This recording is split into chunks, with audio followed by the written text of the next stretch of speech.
Hello, dear students of class 8th. In your social science chapter of wildlife and natural vegetation, we have already covered this chapter by reading.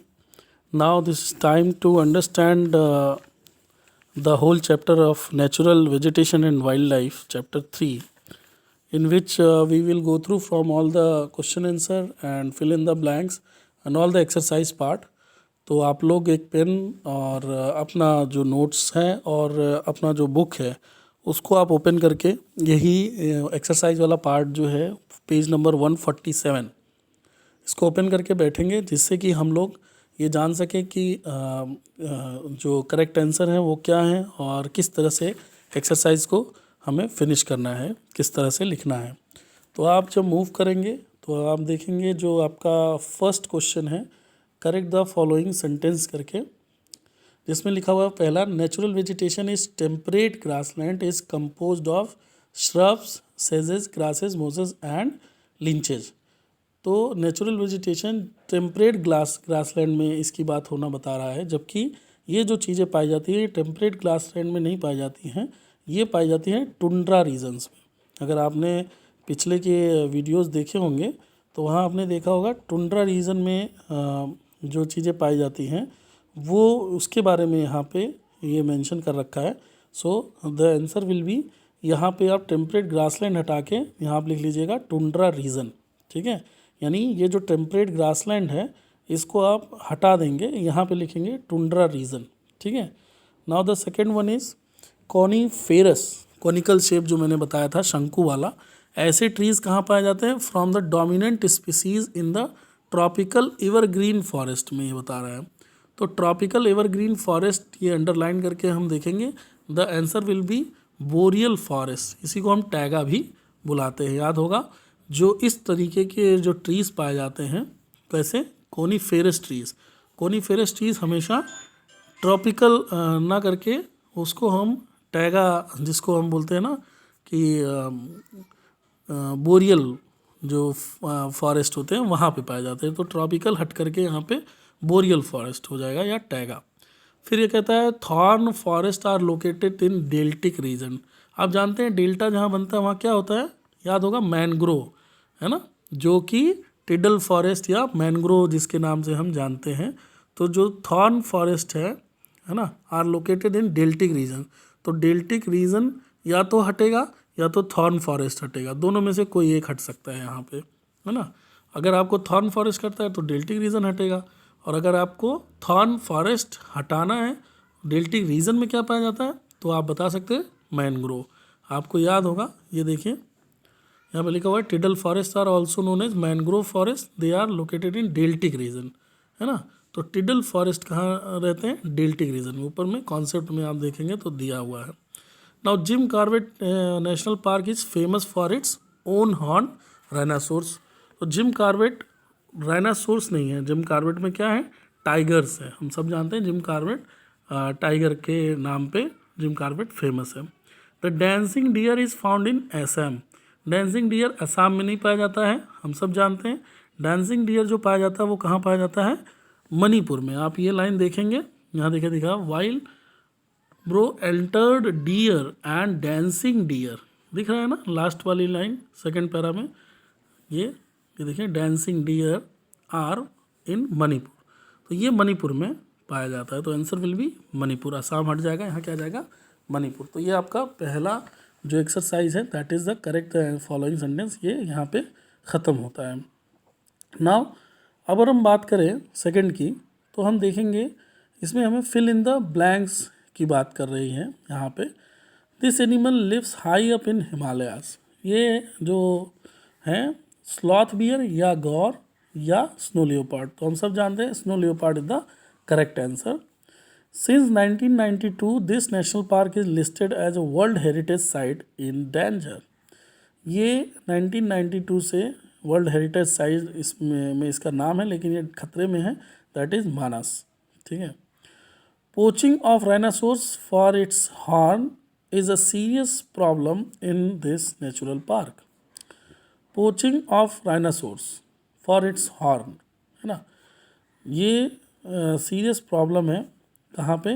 In this national park, किस national park में, rhinoceros के जो सींगें हैं और वो सींगों से ही वो अपने आप को क्या करते हैं, ख़त्म कर लेते हैं। तो ये एक सीरियस थ्रेट है, सीरियस प्रॉब्लम है ये काजीरंगा नेशनल पार्क में। The wild buffaloes of this state is an endangered species. Assam में वाइल्ड बफेलोज जो हैं इंडेंजर्ड स्पीसीज़ में इनका नाम है। The forest have the greatest diversity of both plant and animal species. कौन से फॉरेस्ट, डेसिडियस फॉरेस्ट। जो डेसिडियस फॉरेस्ट है इनमें दोनों टाइप की चीज़ें पाई जाती हैं। Greatest diversity of both plant and animal. तो पहला का हो गया स्नो लियोपार्ड, दूसरा का मानस, थर्ड का काजीरंगा, फोर्थ का असम एंड फिफ्थ का डेसिडियस फॉरेस्ट। तो ये आपके फिल इन द ब्लैंक्स भी यहाँ कवर हो जाते हैं। ठीक है, अब हम अगर ध्यान से देखें तो थर्ड जो हमारा आता है that is answer the following question very briefly, मतलब लीनियर क्वेश्चन हैं। कह रहा है name the two natural cycle regulated by plant. तो प्लांट के थ्रू कौन कौन से तो नेचुरल साइकिल रेगुलेट किए जाते हैं, हम सब जानते हैं, nitrogen cycle and water cycle. तो आंसर विल बी, पहले का आंसर होगा वाटर साइकिल और एंड नाइट्रोजन साइकिल। ठीक है, so first answer will be the nitrogen cycle, note it down, the nitrogen cycle and the water cycle are two natural cycles regulated by plants। ठीक है, note कर लिए होंगे, water cycle and nitrogen cycle are two natural cycle. ठीक है, फिर दूसरा कहता है state two characteristic features of deciduous forest. Deciduous forest के दो कैरेक्टरिस्टिक या दो फीचर बताइए। तो हम क्या कह सकते हैं, बहुत सारे फीचर हमारे पास, पीछे आप देखेंगे कॉन्सेप्ट नोट में यहाँ पे आपको देखा है डेसिडियस फॉरेस्ट। ठीक है, तो आप यहाँ लिख सकते हैं it is found in region showing a distinct dry season followed by the rainy season.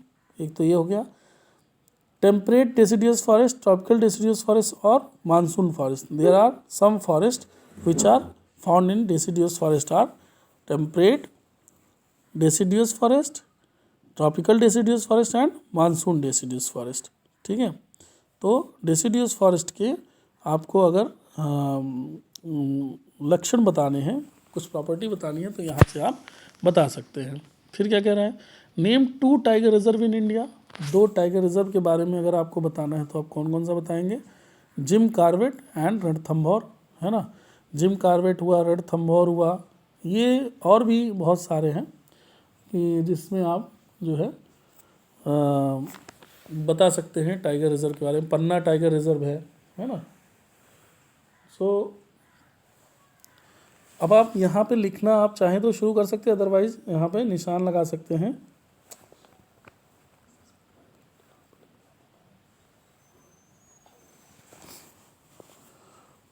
What are tropical forest. अच्छा, अब यहाँ पे कह रहा है कि in which heat zone is tundra vegetation found. Tundra जैसे ही नाम आए समझ लो ठंडी से कह रहा है, टी से ठंडी, टी से टुंड्रा, बस ऐसे ही याद कर सकते हो। तो इन हीट जोन, हीट जोन वहाँ कैसा होगा, बहुत कम, मतलब वहाँ पे तो एक तरीके से और नमी वाली जगह होगी और ज़्यादा बर्फीली जगह होगी टुंड्रा वेजिटेशन के लिए।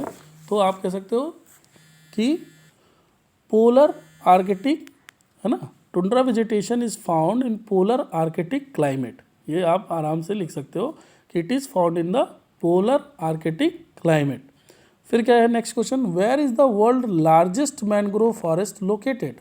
Where is the world's largest mangrove forest located. इसका मतलब क्या हुआ कि पूरे वर्ल्ड का सबसे बड़ा मैनग्रोव फॉरेस्ट कहाँ पे स्थित है। तो that is located in Sundarban reserve forest. ये सुंदरबन रिजर्व फॉरेस्ट है ना। लिख सकते हैं कि द वर्ल्ड, लिखना चाहें तो लिखिए, मैं बोल रहा हूँ the world's largest, where is को हटा के लिखिए, the world's largest mangrove forest is located in south west of Bangladesh and some part in West Bengal. Name है सुंदरबन रिजर्व फॉरेस्ट। ठीक है, नेम है सुंदरबन रिजर्व फॉरेस्ट। अब फिर बात कर रहा है कह रहा है कि what does tundra vegetation comprise, कह रहा है टुंड्रा वेजिटेशन के में क्या क्या रहता है, कौन कौन सी चीज़ें टुंड्रा वेजिटेशन में पाई जाती हैं। तो आप बैक साइड आएंगे जहाँ पे कॉन्सेप्ट ऑफ द मैप, अच्छा ये काम सब लोग करेंगे, कॉन्सेप्ट ऑफ द मैप जरूर बना लेंगे, इससे आपको बहुत सारे क्वेश्चन का आंसर ऐसे ही मिल जाएगा। Now the question is what does tundra vegetation comprise, तो हम बहुत सारी चीज़ें लिख सकते हैं। यहाँ पे देखिए आंसर है, पहला ही है tundra vegetation comprises with the Arctic, Antarctic and alpine regions. Tundra vegetation में कौन कौन से क्षेत्र आते हैं, आर्कटिक, अंटार्कटिक एंड अल्पाइन, ये तीनों क्षेत्र आते हैं टुंड्रा वेजिटेशन में, Arctic, Antarctic and alpine regions. It consist of shrubs, सेजेस, ग्रासेस, मोसेस, लिंचेस, ठीक है। इसके सब रीजन्स हैं, Arctic tundra, Antarctic tundra and alpine tundra, तो ये इसके लिए इनफ होगा। फिर क्या कह रहा है, what is the difference between wild life in hot desert and wild life in tropical evergreen forest. इसको नोट करेंगे, क्वेश्चन नंबर डी का आंसर का सेकेंड, आंसर सेकेंड, ब्रीफली में answer second. What is the difference between wild life in hot desert and wild life in tropical evergreen forest. तो ये भी आपके लिए आसान है ना, हॉट डिजर्ट और ट्रॉपिकल एवरग्रीन में फ़र्क क्या है। तो आप अगर ध्यान से देखेंगे तो tropical evergreen forest are found in the western slope of the western Ghat and in the hills of Jaintia and Khasi, parts of West Bengal and Andaman and Nicobar island, ठीक है। Important trees include this. अब कह रहा है कि अच्छा तो इसके और इसके बारे में डिफरेंस बताओ, किसके बारे में, ट्रॉपिकल एवरग्रीन फॉरेस्ट के बारे में और हॉट डिजर्ट के बारे में। तो एक तरफ ये लिख दो और एक तरफ हॉट डिजर्ट के बारे में देख लो, डिजर्ट्स कहाँ पे, सो डिजर्ट्स आर यहाँ। Deserts vegetation are found where precipitation is below 50 centimetre per annum, ठीक है। तो डिजर्ट्स, हॉट डिजर्ट्स में और ट्रॉपिकल एवरग्रीन फॉरेस्ट में बेसिक जो डिफरेंस है वो किस चीज़ का है, क्योंकि यहाँ पे ये बहुत सारा एरिया कवर कर रखे हैं in the western slope of western Ghat, western Ghat के भी पश्चिम स्लोप पे ये है tropical evergreen forest, and hills of Jaintia and Khasi, और जैंतिया और खासी हिल्स पे भी ये है, पाया जाता है। फिर क्या कह रहे हैं, व्हाट आर ट्रॉपिकल फॉरेस्ट, तो चाहो तो आप नोट बना सकते हो, व्हाट आर ट्रॉपिकल फॉरेस्ट के बारे में आप लिख सकते हो, the closed canopy forest, answer लिखिए, द क्लोज्ड कैनोपी फॉरेस्ट, देखिए मैंने लिख रखा है, आप उसको कॉपी भी कर सकते हैं, the closed canopy forest growing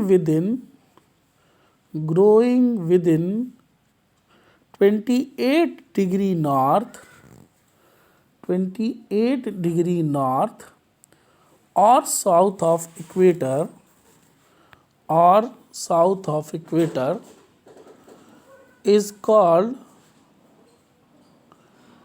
called tropical forest, is called tropical forest.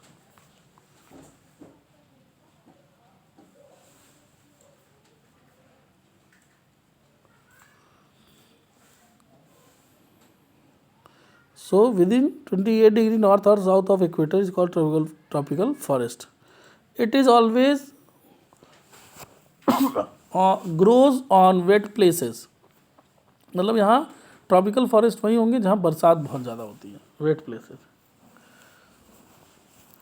Now write a brief note about Indian wild life, आप कॉन्सेप्ट नोट में जाएंगे, आपको यहाँ पे मिल जाएगा इंडियन वाइल्ड लाइफ के बारे में।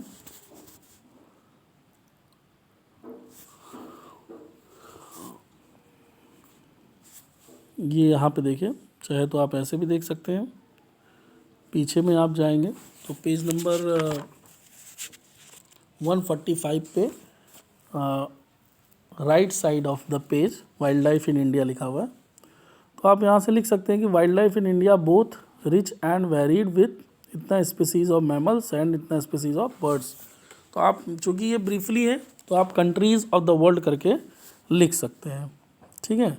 और थोड़ा नीचे वाला पोर्शन लिख दीजिए, यानी ऊपर वाला पूरा पैरा और नीचे वाला कौन से एनिमल पाए जाते हैं। तो ये हो जाएगा आपका write about brief in Indian wild life. Why do we need a conserve forest? बहुत इंपॉर्टेंट बात है कि हमको फॉरेस्ट को कंजर्व करने की ज़रूरत क्या है। So forest conservation is very important. Forest conservation is very important, but how will be the forest conservated? That is also important. किस तरह से हम कंजर्व कर रहे हैं वो ज़्यादा ज़रूरी है, रेदर देन कंजर्वेशन का थॉट है तो अच्छी बात है, बट कंजर्वेशन होना इज़ वेरी इंपॉर्टेंट। तो यहाँ पे लिखा हुआ है ना, why do we need to conserve forest, यहाँ लिखा हुआ है loss and of forest cover has caused and ecology imbalance. इससे इकोलॉजी इम्बैलेंस हो जाएगा और चीज़ें अपने आप गड़बड़ होनी शुरू हो जाएंगी। तो ये बहुत अच्छा है, इसमें आप चाहेंगे तो पूरा पढ़ेंगे तो मिलेगा आपको। तो ये I will say the page number 144, need to conserve forest is the answer of this whole question.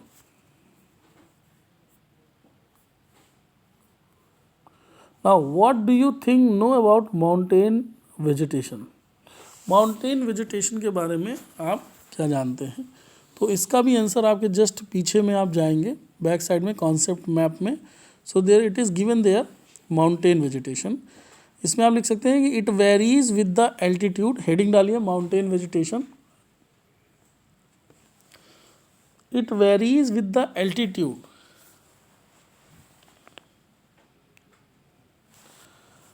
It varies with the altitude as the temperature falls, with increase in altitude,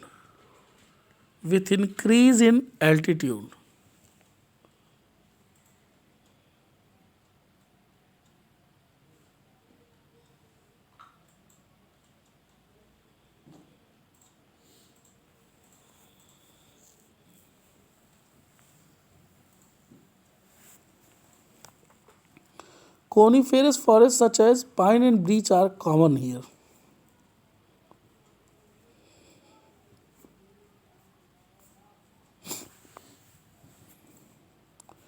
फिर कह रहा what are some wild life conservation measures introduced by Indian government. कह रहे what are the some wild life conservation measures, कौन कौन से ऐसे wild life conservation measures लिए गए हैं बाय द गवर्नमेंट। तो यहाँ पे आप ध्यान से देखें, द गवर्नमेंट हैज़, यहाँ देखिए लास्ट पेज पे है, has also started nature project and program like the project tiger launched in 1973 to 74 and 49 tiger reserves in India. Some well-known ones are Jim Corbett National Park, Kanha Tiger Reserve, Ranthambore Bandhavgarh National Park and Sundarban National Park. Steps like shifting of village outside the core area of these resources and parks have also shown a positive impact.